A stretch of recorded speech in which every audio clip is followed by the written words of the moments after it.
Está no ar. Gente que faz. Está entrando no ar mais um programa Gente que Faz. Pessoal, hoje eu estou tão contente. Você não imagina a alegria que eu estou sentindo hoje no meu coração para trazer essa entrevista exclusiva.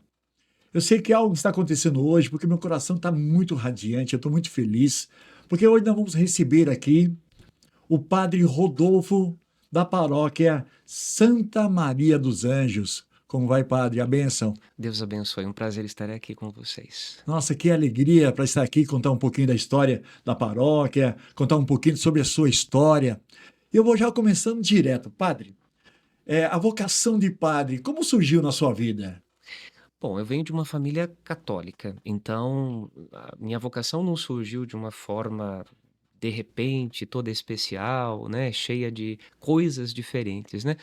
Eu venho de uma família que sempre participou de igreja, então eu também cresci no meio de grupo de jovens, lá na paróquia de São José do Cerrado, do outro lado da cidade. Eh, Depois que eu terminei o meu ensino médio, fiz algumas opções de estudo, mas eu já estava pensando, em entrar no seminário, já pensava na vida religiosa e acabei enveredando por esse caminho, né.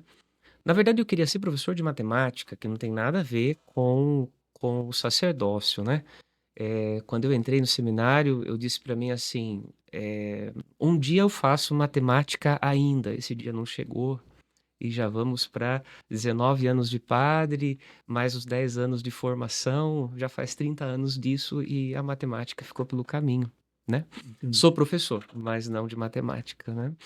E então eu acabei abrindo mão disso, né, eu tinha começado a estudar matemática, nesse ano em que eu estudei matemática foi em 98, eu também fiz os convívios vocacionais e acabei fazendo a escolha de entrar no seminário. Então as coisas aconteceram de uma forma contínua dentro da minha vida, né.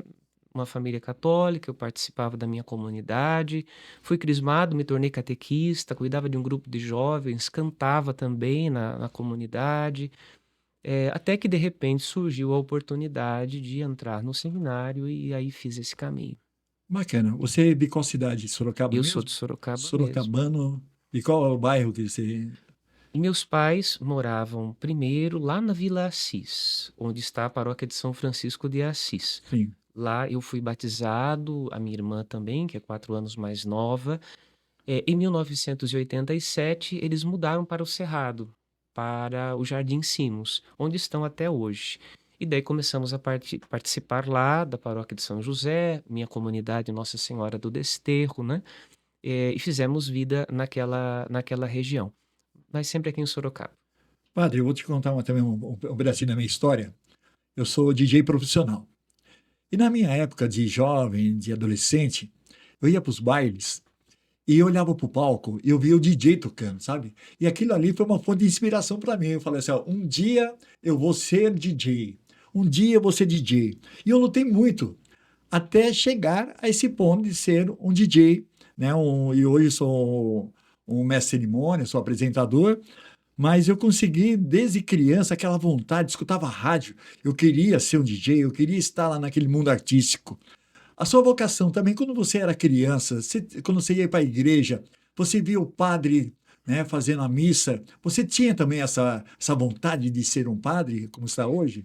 Sim, eu senti essa vontade. Eu tive grandes exemplos de sacerdotes, especialmente na minha adolescência, né? Padres que marcaram muito a minha vida, né? Entre eles o padre João Carlos Alamp, que foi meu pároco, em São José do Cerrado, ficou ali por 12 anos, 8 mais 4. Depois, ficou 2 anos em Votorantim, depois voltou. Então, era alguém que tinha uma pregação muito bonita, né, que mexia com a gente, então eu sentia vontade, né, vontade de também pegar o microfone, falar, me comunicar, rezar. Tanto que, eu fui o ministro da Eucaristia mais novo de São José do Cerrado naquela época, porque Padre João era meio doido, né, ele pedia que as pastorais indicassem quem eles tinham confiança para se tornar ministro da Eucaristia. E eu tinha acabado de ser crismado, eu tinha 15 anos de idade, eles me indicaram e o padre João Alampi concordou. Então, com 15 anos de idade, eu já era ministro da distribuição da Sagrada Comunhão. E quando a paróquia de São José tinha 8 comunidades, né? Era imensa, até os confins do Júlio de Mesquita de hoje, tudo era São José do Cerrado. Vanelville não existia, mas isso tudo era São José do Cerrado. E Santa às vezes Bárbara, aquela região. Santa Bárbara, tudo não tinha nada, não estava nada dividido nem geograficamente separado. Então, muitas vezes ele não conseguia chegar a tempo para iniciar a missa. Então a gente começava, eu, né? Sim. Quantas vezes, né? Com 15, 16 anos eu já fazia a celebração da palavra, eu pregava o evangelho, né? Então, tudo isso fez parte, né, desse caminho, eu diria, normal dentro da minha vida, que me colocou no ritmo do sacerdócio. Deixa eu te contar, nós temos um padre também que foi DJ, É que é o verdade? padre Ricardo Chisolini, que está lá no santuário de Nossa Senhora Aparecida, na Aparecidinha. Que bacana. Na juventude dele, ele foi DJ também, ele trabalhou com isso, hoje é É um padre. DJ, um santo DJ abençoado. Opa! É o padre. Bacana, olha, eu queria voltar um pouquinho antes também, né, já que eu falei aqui da juventude, mas vou voltar novamente no exemplo meu. Eu como criança agora, já estou fazendo uma regressão ali. Eu como criança, eu gostava muito também de brincar com meus amigos, simulando ônibus. Eu falava que eu tinha um ônibus tudo automático, né? Como é dia de hoje, apertava um botão, abria as portas, né? E com meus amigos, cada um inventando, né, na sua mente aquele ônibus, numa criação, né, da imaginação infantil. Por acaso, na sua infância, você chegou também a brincar de padre? Oxe, quantas vezes? Verdade? Como que é essa brincadeira? Muitas, Você explica pra gente que muitas está nos vezes. assistindo. Ah, eu tive uma infância, assim, um pouco solitária, no sentido de não ter tanto contato com muitos amigos, até porque acabamos indo para a São José do Cerrado, quando eu já tinha 7 para 8 anos, então foi uma conquista, né, de um ambiente de convivência. Então eu acabava ficando muito tempo em casa, né? Ia para a escola, voltava para casa, no contraturno eu estava em casa. Então, muitas vezes eu brincava assim, de padre, pegava lá um lençol, punha na costa, fazia de conta que era uma veste especial, né? E as hóstias? Seria o quê? Eu não lembro Um biscoitinho, alguma coisa? se eu pegava uns biscoitinhos, mas eu acho que sim, aquela bolacha Maria.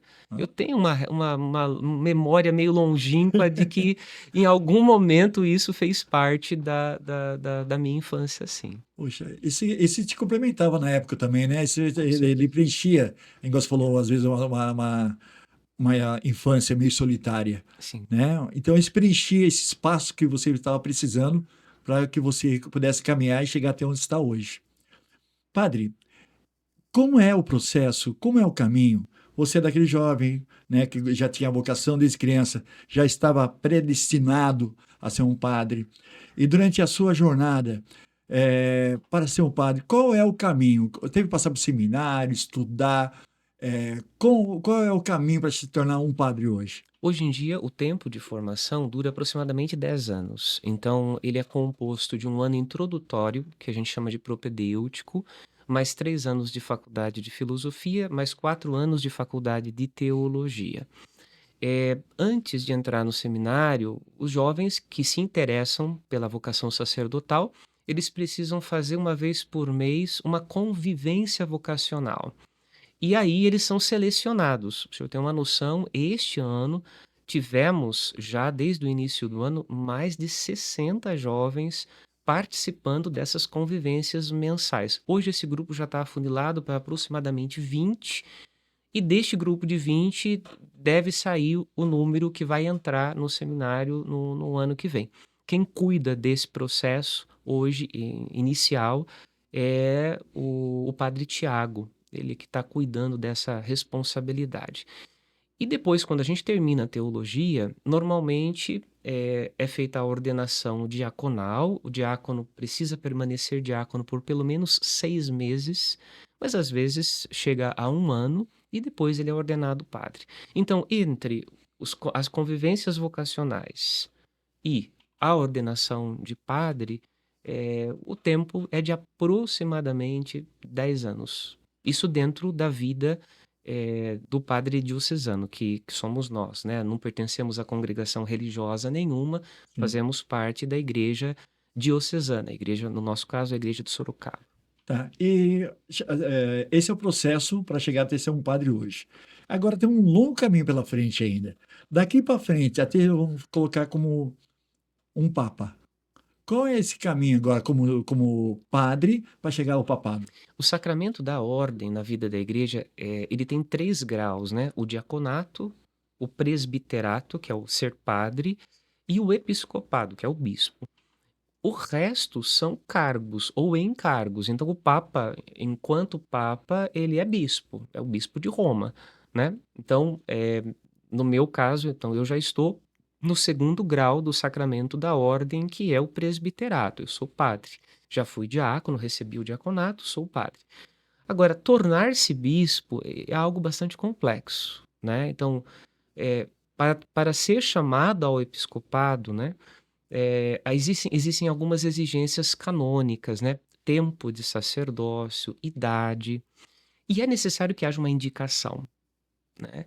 E depois dessa indicação, a nunciatura apostólica faz consultas. Então, um processo para um bispo pode demorar 2, 3, 4, 5 anos, às vezes até mais, porque quando a gente recebe uma consulta a respeito de alguém, no final se pede para indicar mais 5 nomes para serem consultados, com endereço, telefone, contatos. Então, uma consulta se transforma em 5. Então, esse processo ele pode se alongar por um tempo indefinido, né? E certamente, se existem respostas que são negativas nessas consultas, o processo pode até parar e deixar de existir. Tá. E a carisma do padre dentro de uma paróquia ajuda no processo? Ajuda muito. As pessoas da comunidade aceitaram o padre, falaram, eu vou lá que o padre é bacana, a forma dele se expressar, a forma dele pregar, da forma que ele se conduz a palavra, isso conta tudo também, então, Eu nesse acho que processo? hoje, sem dúvida alguma, a imagem, a capacidade de comunicação, a empatia com as pessoas é algo muito importante. Eu até comento um dado, né? Quando eu fui ordenado em 2007, eu estava trabalhando em Piedade. Então, eu fiquei 1 ano lá como diácono e fui ordenado padre lá.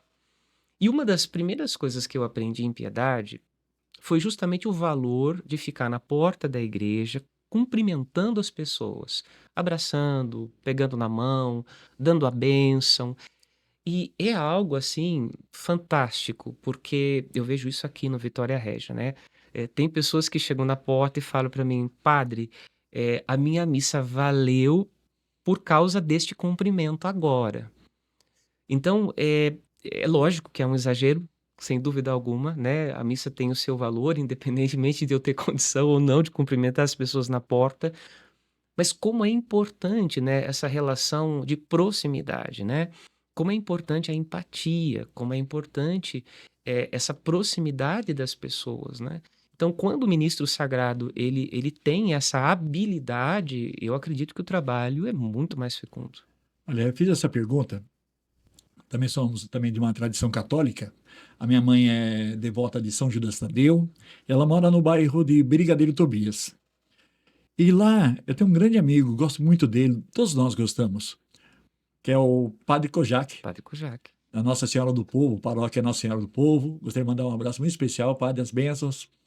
Obrigado pelo carinho que você tem pela minha família, pela minha mãe, por todos nós. Um abraço também ao Paulinho também, que faz parte da comunidade, parte da direção da igreja, que cada dia está melhor, da forma que a comunidade interage, da forma que são recebidos. Eu agradeço muito a todos que fazem parte da paróquia Nossa Senhora do Povo, pelo carinho que vocês, por todos nós fiéis. Muito obrigado. Agora, chegando aqui na paróquia Santa Maria dos Anjos, há quanto tempo você já está na paróquia? Esse é o meu 5º ano aqui na paróquia. Cheguei em 2022, então em janeiro de 2022, então eu estou inaugurando meu 5º ano aqui. Maravilha. Inaugurando não, já estou no meio do caminho do 5º ano, né? Porque nós já estamos no meio do ano. Ó, pessoal, a igreja Santa Maria dos Anjos, ela está localizada aqui na zona norte da cidade de Sorocaba, no Parque Vitória Régia. Qual é o endereço lá, padre? Rua Mariano Vera Dias 221. Ó, tivemos uma oportunidade. Que dia são as missas lá? Eu tenho missa na Matriz no domingo, às 8 da manhã e às 19 horas. Todo mundo está convidado.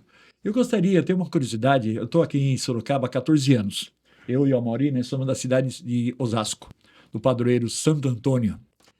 E chegando aqui, foi muito bem recebido, inclusive o Luiz, que faz parte do coral, da banda, da igreja, da parte musical da igreja.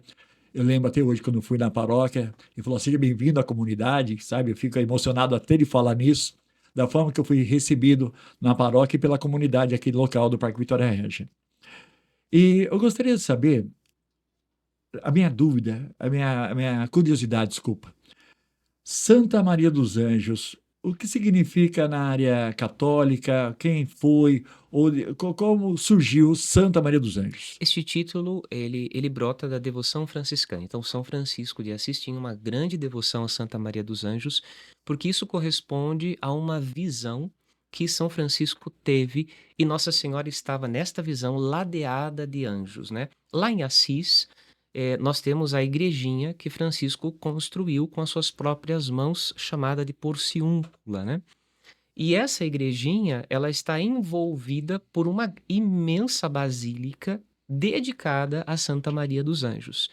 Como é que isso tudo chegou aqui no Vitória Régia? Então, há aproximadamente 50, 60 anos atrás, algumas pessoas, alguns irmãos, oriundos da paróquia de Santa Rita de Cássia, que na época era cuidada pelos franciscanos, eles vinham aqui no bairro para ajudar as pessoas com suas casas, organizar a vida. O bairro estava começando, né? Era muito diferente daquilo que nós temos hoje, né?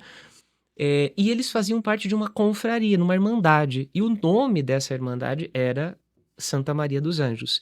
E por conta disso, conforme a comunidade foi acontecendo aqui nessa região, eles acabaram deixando esta marca franciscana, que é o nome de Santa Maria dos Anjos, para a comunidade, né? A paróquia é nova, ela foi fundada em 2005, mas a igreja matriz tem muito mais tempo do que isso, tem uma história de quase 60 anos e contam alguns que começou bem lá embaixo, debaixo de um pé de maracujá, aí as histórias se perdem, né? Mas enfim, foram os inícios de tudo isso. Dá para fazer depois até um próximo capítulo contando Com toda a história, né? Chegar a pegar os relatos também de moradores aqui da região. É muito rico. Porque o nosso intuito aqui, padre, é trazer pessoas simples, humildes, como o senhor. Agradeço muito a sua presença aqui.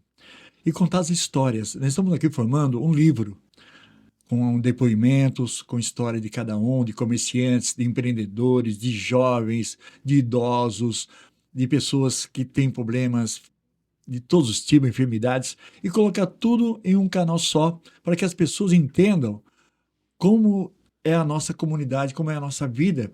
E aqueles nossos exemplos, e através da nossa conversa, a gente possa chegar a ter um coração de alguém e possa ajudar alguém também naquele momento. Tanto na parte como empreendedorismo e hoje falando sobre fé. Padre, eu tenho uma dúvida também, antes de entrar num assunto um pouco mais polêmico. Eu tenho curiosidade sobre diocese. Como que funciona? O que é diocese? A vida da igreja, ela se organiza territorialmente, né? Então, a diocese é uma porção geográfica, né?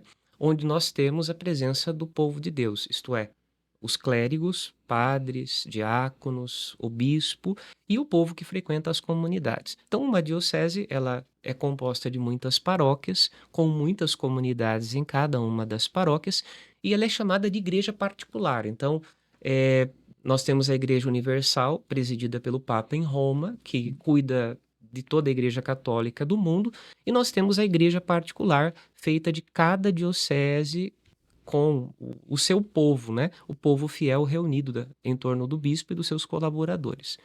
No caso, Sorocaba é uma arquidiocese, porque o arcebispo de Sorocaba, ele não só é pastor da cidade de Sorocaba, da diocese de Sorocaba, mas ele também tem uma responsabilidade para com as dioceses que estão ao redor de Sorocaba.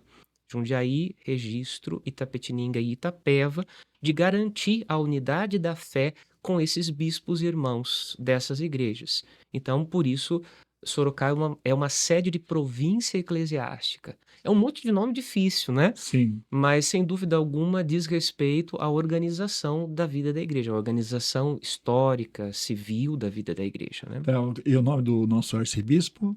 Dom José Roberto Fortes Palau. Assim. Dom José Roberto. Tem também é o padre que toma conta lá ali na Via São Paulo, como que chama? Santa Casa. Padre Flávio Jorge Miguel Júnior. Ele também Padre é bastante Flávio, influente, ele trabalha muito pela que é comunidade, né? pároco de São Judas Tadeu também. O senhor falava da devoção de São Judas Sim. Tadeu, da sua mãe, é Sim. isso, né? Então ele é pároco lá na São Judas também. Faz um trabalho excepcional, né? A Santa Casa hoje é uma nova realidade dentro do ambiente médico-hospitalar e isso devido ao empenho, sem dúvida alguma, do Padre Flávio. Ele é um grande administrador. A partir que o padre Flávio assumiu, houve uma mudança muito grande. Eu lembro que eu cheguei aqui em 2012, estava muito abandonado a Santa Casa, sabe? Estava num estado realmente crítico. Hoje você passa em frente, você entrando também na Santa Casa, você vê uma diferença, acho que o padre deu uma credibilidade para as pessoas aumentarem as doações, tudo para que chegasse ao ponto que está hoje, né? E a Santa Casa hoje, de fato, se tornou um grande cartão postal da cidade de Sorocaba, né? Então, ela representa todo esse empenho, né, de cuidado das pessoas, né? E o Padre Flávio não cansa de dizer isso, né? Que todo o trabalho é em vista dos mais pobres e dos mais necessitados, que é exatamente o povo que frequenta a Santa Casa. Então, de fato, o trabalho que ele faz lá é um grande braço social da Igreja Católica em Sorocaba. Foi através de um trabalho voluntário das pessoas que contribuíram, acreditaram, e hoje a gente tem como referência a Santa Casa. Isso é muito bonito, que os fiéis acabam colaborando com a comunidade, todo mundo ajudando. Essa é a obra que vai sendo realizada. Inclusive, vocês aqui da paróquia Santa Maria dos Anjos, parece que vai abrir mais uma igreja aqui no bairro. Vocês estão fazendo, está sendo construída. Conta sobre esse projeto católico aqui da nossa região. Nós temos 4 comunidades hoje. Uma das comunidades que é a comunidade Mãe Rainha, que fica no bairro mais novo dessa região aqui, que é o Vista Bárbara, né? Essa comunidade hoje a gente ocupa um salão que a gente aluga para que a comunidade aconteça. E estamos construindo a futura igreja. A futura igreja foi planejada pelo meu antecessor, o Padre Fausto, que ficou 12 anos aqui. E nós estamos agora desenvolvendo e executando esta obra. Então, fizemos a fundação e estamos agora no primeiro piso, que é onde vão ficar as salas de catequese. Daqui a pouquinho a gente está fazendo a laje desse primeiro piso. Daí a gente vai ter que dar uma paradinha, porque dinheiro não está fácil, né? E o piso da igreja é o terceiro nível da obra, né? Então é um pouco mais alto, um pouco mais elevado, então vai exigir um investimento maior. Mas eu acredito que até o final deste ano a gente consegue finalizar essa segunda etapa da comunidade, da futura comunidade de Mãe Rainha, o que para nós é uma grande alegria. Vai ser a segunda maior igreja da paróquia. A maior é Santa Maria, que já está pequena, né? A missa das 8 da manhã, tem gente saindo pela janela, graças a Deus, Verdade. né? Mas a comunidade Mãe Rainha, quando estiver pronta, será a segunda maior igreja da nossa paróquia. Temos 4 comunidades, mas as igrejas de Nossa Senhora das Graças e do Imaculado são menores, né? E a gente precisa de um espaço maior para acolher o nosso povo, graças a Deus. Que bom, né? E vocês fazem várias romarias por ano, algumas festividades da Santa? A nossa festa de Santa Maria acontece agora, no finalzinho do mês de julho, a partir do dia 25 de julho, e vai até o dia 2 de agosto, que é a festa do Perdão de Assis, que é uma graça que São Francisco conquistou para toda a comunidade franciscana e para a igreja inteira. Todo ano tem. Todo ano tem, do dia 25 de julho ao dia 2 de agosto, é uma data fixa, tradicional da festa de Santa Maria dos Anjos. É a nossa novena anual. Então ela está chegando aí, tá às portas. Tá chegando, olha, não esqueça, hein? Pode ser 2030, 2040, 2050. Vocês que estão acompanhando aqui no YouTube, nas redes sociais, não esqueça essa data, do dia 25 de julho ao dia 2 de agosto. 2 de agosto, tá bom? Tá aí na sua agenda.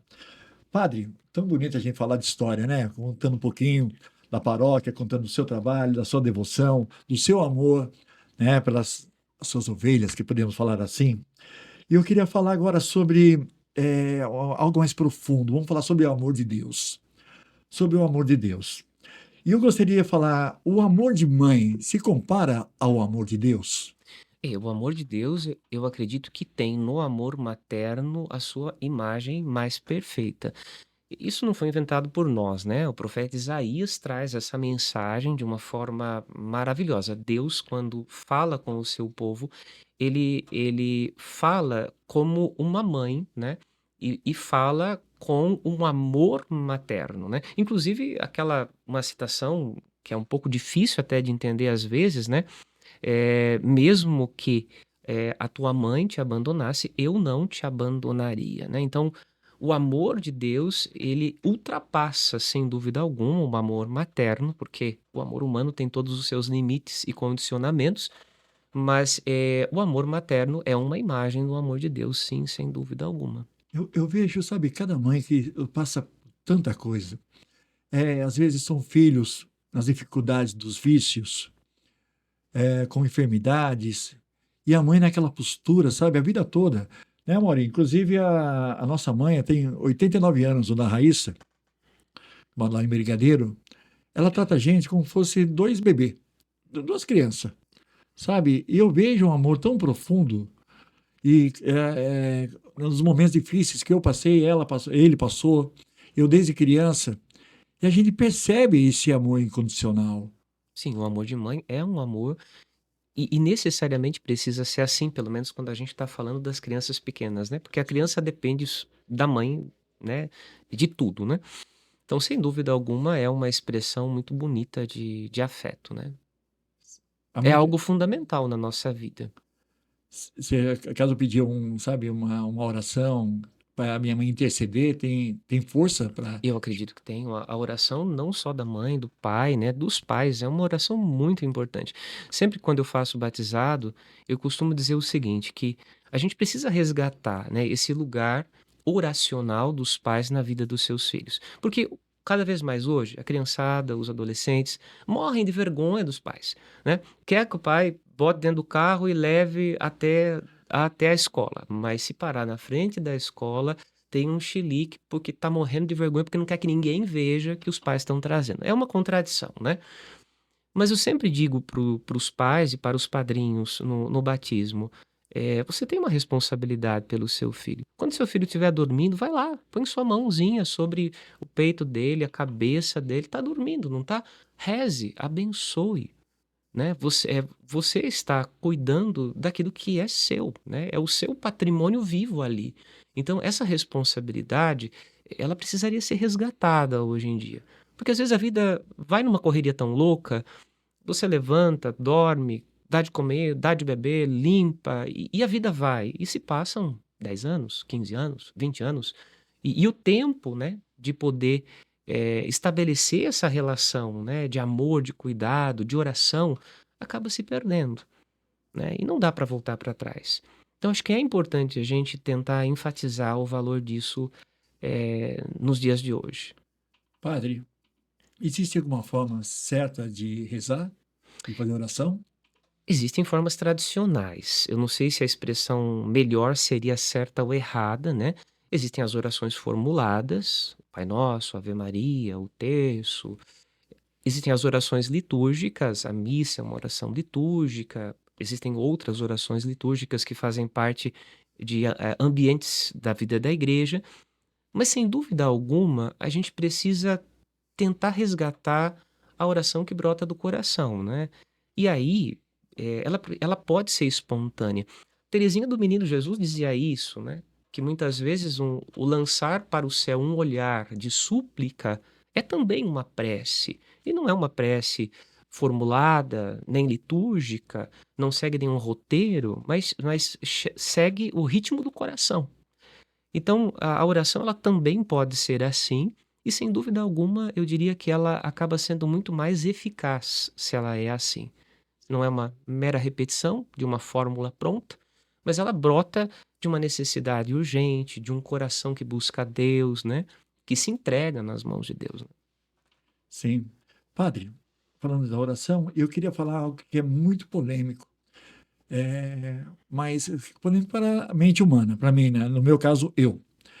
O livre-arbítrio, ele foi concedido para nós, para a gente poder tomar nossas próprias decisões. E não sei se isso interfere no pecado. E para ser usado de que forma? Como Deus concedeu o livre-arbítrio, o que será que ele passou para nós no conceito da igreja? Então, a gente está numa época bem interessante para pensar sobre este tema, né? Porque o nosso Papa, ele faz parte de uma congregação religiosa, os agostinianos, né? E Agostinho foi um grande exercitador do pensamento, entre muitos temas, do tema do livre-arbítrio, né? Eu acho que o maior problema não é nem o livre-arbítrio. O livre-arbítrio é um dom, é uma capacidade. O maior problema que nós temos hoje é a responsabilidade, né? Porque todo mundo quer escolher livremente, mas ninguém quer dar conta das consequências das escolhas. Então, esse é um drama do momento histórico que a gente está vivendo, né? Que o ser humano é capaz de fazer escolhas, é claro que ele é. Do ponto de vista teológico e cristão, entendemos que Deus nos capacita para tanto, né? Com um dom. Porém, ao escolher, eu preciso ser maduro o suficiente para dar conta da responsabilidade e das consequências das minhas escolhas. E é isto que falta hoje em dia, né? Então a gente vê cada vez mais um empurra-empurra de responsabilidade, quer dizer, tentando atribuir culpa para os outros, por exemplo, né? Então, no mundo social hoje, ninguém quer assumir sua parte de nada. O culpado é o outro, né? O culpado é uma determinada instituição. Então, qual que é a parte de cada um nas escolhas que faz? Eu penso que esse é um tema que, junto, né, com a capacidade de escolher, a gente precisaria refletir. Precisaríamos resgatar um pouco isso, né? Essa imensa responsabilidade que cada um tem com suas escolhas. Porque essa escolha é tão importante, porque ela tem dois caminhos. Você pode ir tanto para o lado do bem, como o lado do mal. E, então, é uma decisão muito importante. O que você acabou de falar, padre, é uma coisa interessante, porque, eu sou assim porque aquela caneca estava virada para lá. Eu sou assim porque meu pai era assim, tal, tal. Eu sou assim porque meu irmão, papá, papá. Né? Então fica justificando e colocando o fardo ou a culpa nas outras pessoas para aliviar um falso alívio, né? Uma ilusão nesse ponto de às vezes não assumir o erro ou assumir aquela coisa, o caminho que ela escolheu. Sim. Então, na parte do livre-arbítrio, esses dois caminhos. A pessoa indo para o caminho do mal. Há influência do diabo nessa parte? Pode haver, pode haver. Nós entendemos hoje, de uma forma um pouquinho mais profunda que em outros tempos, né? Que, da mesma forma como a graça de Deus age a partir das condições que nós, na nossa natureza humana, colocamos a serviço de Deus, também é verdade que o mal também age a partir das brechas da nossa natureza. Então, se de repente as escolhas são ruins, as companhias são péssimas, o ambiente não é edificador, eu tenho um espaço para a ação do mal muito propício, né? Agora, também é verdade que na medida em que eu mudo essas características, eu melhoro a companhia, eu melhoro o ambiente, eu começo a fazer escolhas melhores, eu me afasto de um ambiente que é propício para a ação do mal, do maligno, e abro espaço para que Deus possa derramar sua graça na minha vida. E aí entra a força do livre-arbítrio, a força da capacidade de escolher, né? A força de escolher está de colocar a própria vida na direção do mal ou de colocar a própria vida à disposição da ação de Deus. E aí está a responsabilidade de poder escolher bem. Sobre escolhas. Qual foi o momento que Jesus Cristo passou por uma provação, uma tentação, onde ele teve a presença, né, do diabo ao lado dele? Qual foi o momento na Bíblia, na história, que mostra essa tentação? A gente temos a tentação no deserto antes de Jesus começar a sua missão, né? E temos também o momento do Calvário, quando Jesus está no Horto das Oliveiras, né, em que ele experimenta no seu corpo, né, o drama da paixão, a angústia de morte da paixão, né? E sem dúvida alguma, nesse momento em que a humanidade experimenta sua fraqueza, é o momento que o inimigo acaba tentando entrar para se instalar, né, na vida humana. É o que eu dizia antes. Quando existem as brechas da nossa humanidade, sejam brechas criadas por escolhas ruins, sejam brechas próprias das nossas limitações humanas, não é? Existe sim uma porta aberta para que o mal se manifeste, né?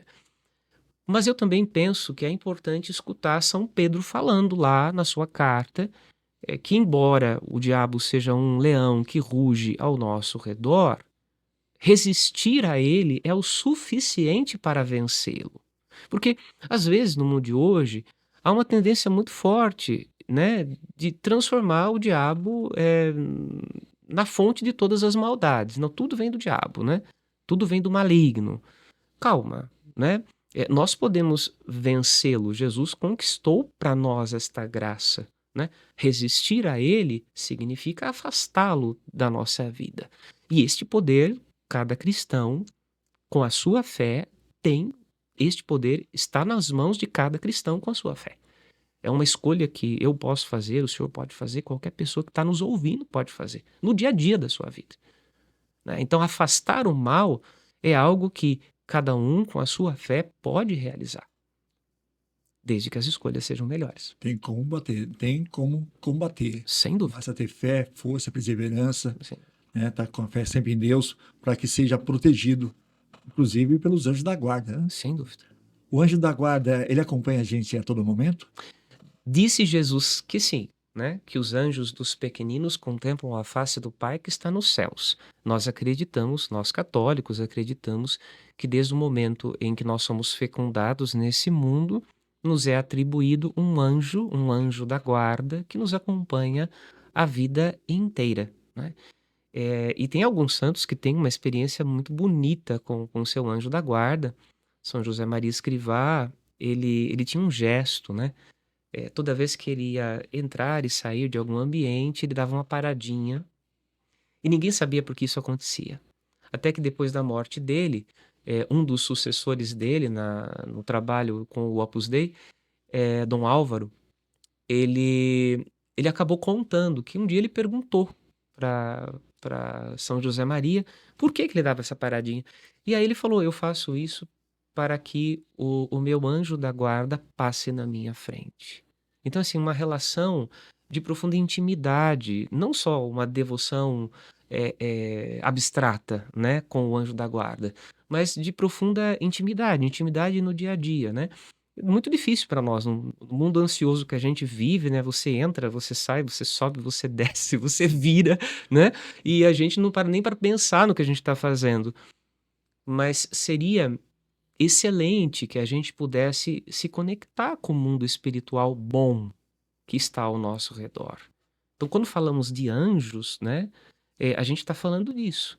A gente está falando de se conectar com esse mundo espiritual que é sinal de proteção, de amparo, de segurança, da presença de Deus na nossa vida do dia a dia.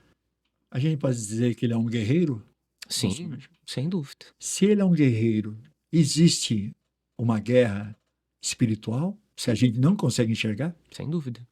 E a gente ouve isso da boca de São Paulo na carta aos Efésios, né? Que não é contra homens de carne e sangue que a gente tem que lutar, mas contra as forças espirituais que estão espalhadas nos ares. Então ele está falando desse mundo angélico, desse mundo espiritual angélico que combate não só contra os anjos bons, mas contra a nossa vida. E é por isso que é importante esse fortalecimento espiritual que todos nós podemos fazer através da vida sacramental, da busca de Deus, da vida de oração diária, né? Dessa conexão com o mundo espiritual, para que a gente seja capaz de vencer, né? Vencer esse combate. Experimentar, eu até diria, não só vencer esse combate, mas experimentar a vitória de Deus nos acontecimentos de cada dia. porque nem sempre também a gente tem essa percepção. A gente vai vivendo e às vezes Deus está nos dando os sinais claros da presença dele e a gente não percebe. É por isso que a gente está toda hora falando, né? Nessa batalha diária, nessa luta constante, é tudo na parte da área espiritual que nos envolve e que nos mantém, né, nesse ciclo de vida que acontece. Acho que esse olhar é muito importante, né? Porque às vezes as pessoas acham que os acontecimentos do dia a dia são mera contingência dos fatores só sociais, humanos. A gente não pode esquecer que existe sim uma dimensão espiritual, né? Então, quando a gente abre os olhos para perceber essa ação de Deus, a ação do mal, e como nossas escolhas interferem nisso tudo, a gente começa a perceber que a vida humana é bastante complexa, não é algo simples, não. E que a gente precisa uns dos outros, né? Não só uns dos outros entre nós, mas uns dos outros também da comunidade dos santos, daqueles que estão na glória de Deus, nossos intercessores e intercessoras, os anjos, enfim. Nós precisamos dessa comunhão toda. Maravilha, então. Eu gostaria muito de agradecer aqui a você que está nos acompanhando aqui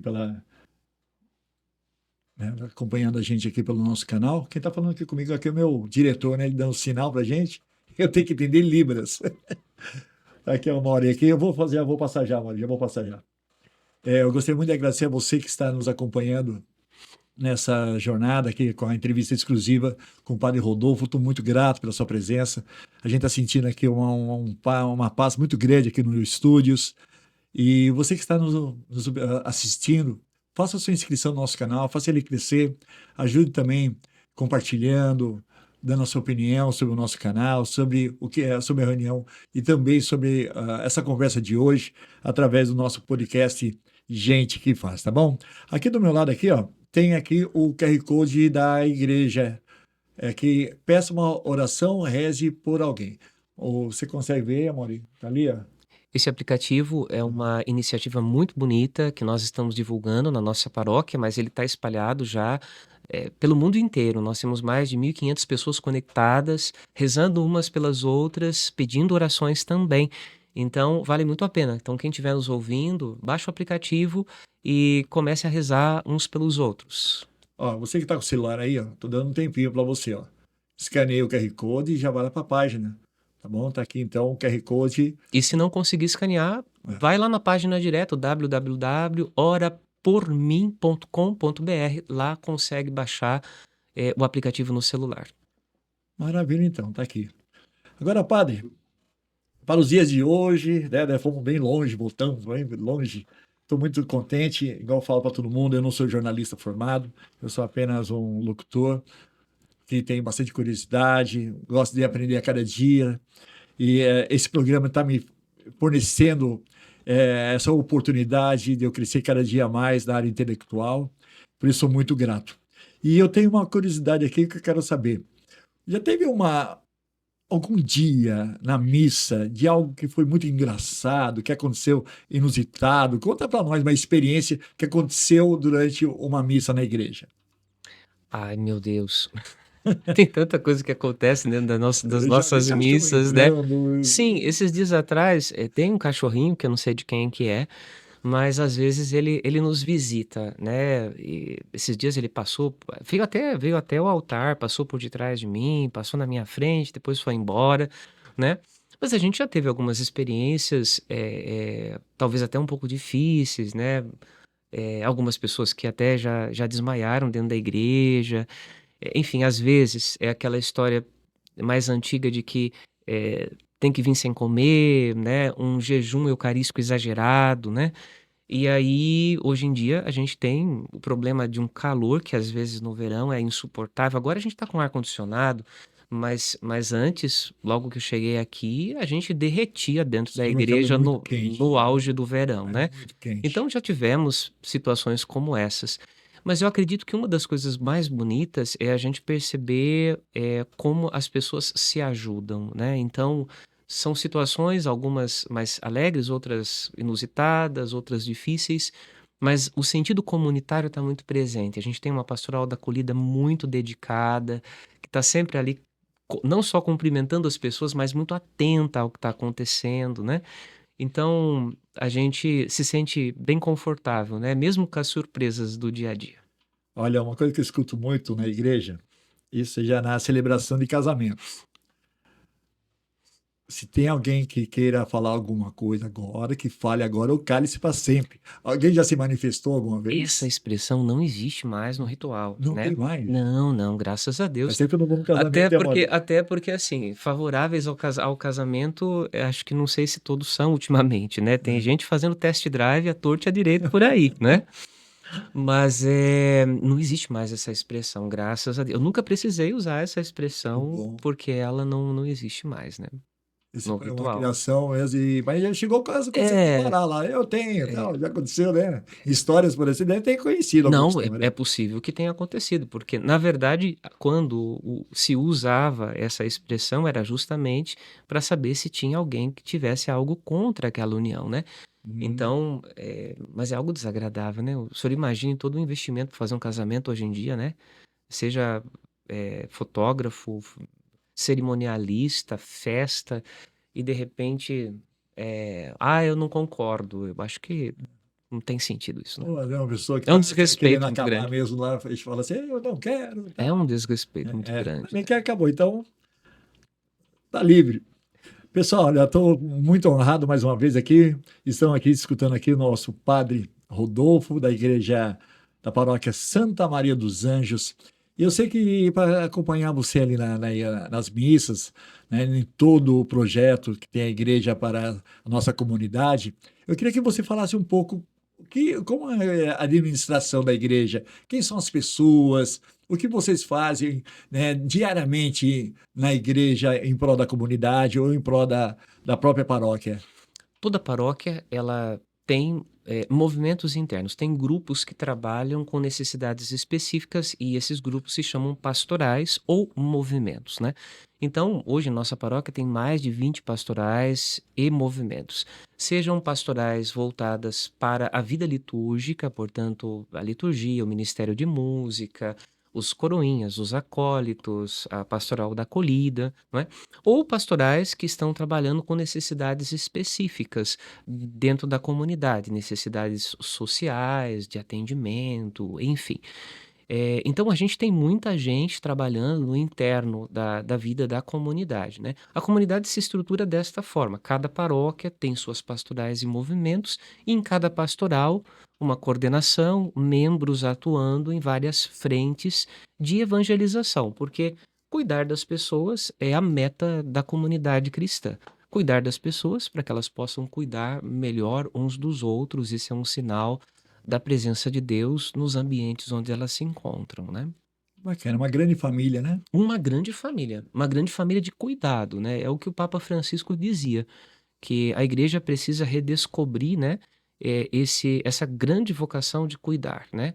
E a gente está aprendendo isso nesse momento. Talvez esse seja o grande aprendizado do pós-pandemia, né? Cuidar uns dos outros para que a gente possa sobreviver melhor às crises que, enfim, elas acabam fazendo parte da vida humana e da história da humanidade. Amar o próximo como a si mesmo. Sim. Gostaria de deixar agora um tema livre. Eu vi que você trouxe alguns temas, e nesse minuto, nesse tempo agora, eu gostaria de um tema livre que você, às vezes eu não estou perguntando, mas você gostaria de explanar. Nesse momento, você gostaria de explanar algo sobre a igreja, sobre a comunidade? O que você gostaria? Tem um espaço aberto nesse momento. Pode ser uma propaganda? A propaganda você fica à vontade. Lembre-se Não. que não vão estar até 2090 com o nosso podcast no ar. Não, tá bom. Eu diria assim, eu acho que o senhor comentou a respeito da construção da comunidade Mãe Rainha, Assim, e a gente falou um pouco sobre isso. Eu acredito que para nós é muito importante olhar como o bairro do Vitória Régia cresce a cada dia. A gente entende hoje que 3 regiões de Sorocaba que têm possibilidade de crescimento horizontal, uma dessas 3 é o Vitória Régia. E a gente tem uma preocupação muito grande com a evangelização dessa região, né? A evangelização cristã dessa região. Então, eu acho que eu aproveito esse espaço, né, para convidar as pessoas que nos ouvem, né, a entrar em contato com a nossa paróquia, especialmente os que são católicos, que talvez estejam um pouco afastados da comunidade, a vir ao nosso encontro, a descobrir quais são as iniciativas que a gente está fazendo, de construção da igreja, de promoções também. Por quê? Tudo isso é para que a comunidade cristã católica possa crescer e possa abraçar cada vez mais a vida deste bairro que cada dia cresce vertiginosamente. A espiritualidade não é um acidente de percurso na nossa vida. Com Deus, a gente consegue enfrentar melhor os desafios. Acho que é uma coisa interessante, eu falava em uma das missas esses dias isso, quando eu saio no domingo por volta de 19 horas para ir para a minha missa na matriz, eu passo por diversas comunidades pequenas, cristãs, de outras denominações que não são católicas. Todas elas estão entupidas de gente. E eu diria para o senhor, eu não me sinto triste. Por quê? Isso é sinal de que as pessoas estão procurando Deus, procurando religiosidade, procurando espiritualidade. Então, eu acredito que, considerando este valor tão elevado, né, eu deixo essa mensagem, né, para quem nos ouve, né, e que de repente está um pouco afastado da vida da igreja, volte para a comunidade cristã, volte para a igreja católica, venha participar conosco, venha participar das nossas novenas, tridos, venha participar das nossas pastorais e movimentos, venha fazer igreja com a gente. Às vezes a gente fica esperando, né, que a igreja venha até a gente, né? Então o meu convite é esse: venha fazer a igreja com a gente, para que a gente possa avançar na direção dos desafios que temos aí neste bairro e na cidade de Sorocaba. Olha, igual aqui, até 2050, 2040, todos que quiserem fazer doação e participar das obras da igreja, qual é o site para entrar em contato, o Paróquia Instagram? Santa Maria dos Anjos, o nosso site, só colocar no Google a Paróquia Santa Maria dos Anjos, está lá o nosso site para você nos encontrar. Tá Facinho. bom, qualquer quantia, aquilo que tocar no seu coração, faça parte, ajude nas obras assistenciais, ajude nas obras que fazem parte da comunidade, ajudando aqui não só Sorocaba, mas como o Brasil inteiro, através desse gesto solidário e contribuição. Nós estamos em todas as redes sociais. Temos o Instagram da Paróquia Santa Maria dos Anjos, do Vitória Regia de Sorocaba. Temos o Facebook. Tem canal também do WhatsApp. Se colocar na pesquisa do canal ali, Paróquia Santa Maria dos Anjos, vai aparecer a nossa paróquia. Então, nas redes sociais estamos em todos os ambientes. É só procurar e nos acha. Josi, gostaria muito de agradecer você, que é coordenadora aqui da igreja. Gostaria muito de agradecer aqui, por trazer aqui, indicar o padre para vir para cá, através de você. Ele está aqui hoje dando essa entrevista, vai ficar registrada para sempre, para futuras gerações. Existem muitos temas que possamos ainda levar isso para frente, mas podemos fazer isso em outros capítulos, né, padre? Com Nós certeza. podemos fazer isso aí em outros capítulos. E eu gostaria muito de agradecer a todos vocês que fazem parte da família da paróquia Santa Maria dos Anjos. E, padre, estamos já no nosso horário já.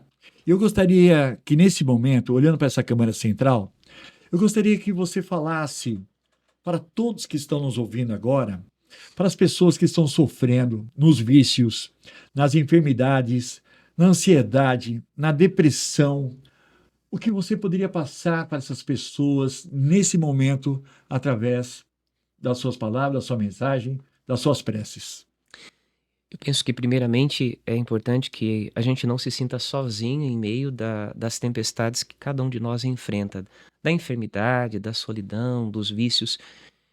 E não estamos sozinhos, primeiro, porque Jesus está profundamente unido conosco.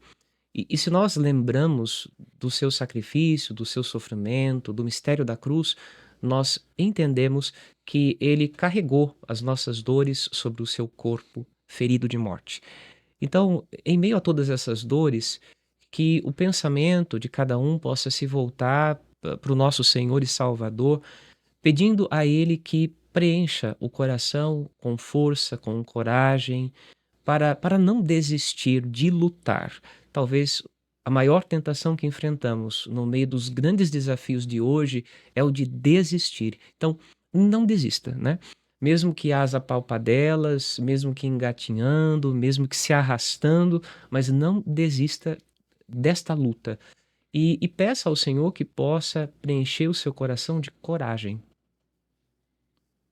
Padre Rodolfo, aqui na Produtora Corporativa, agradecendo a todos que nos acompanharam aqui no nosso podcast.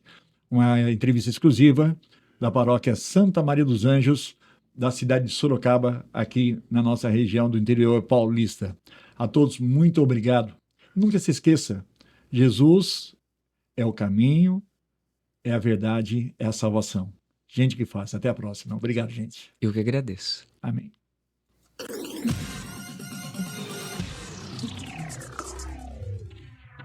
Thank you.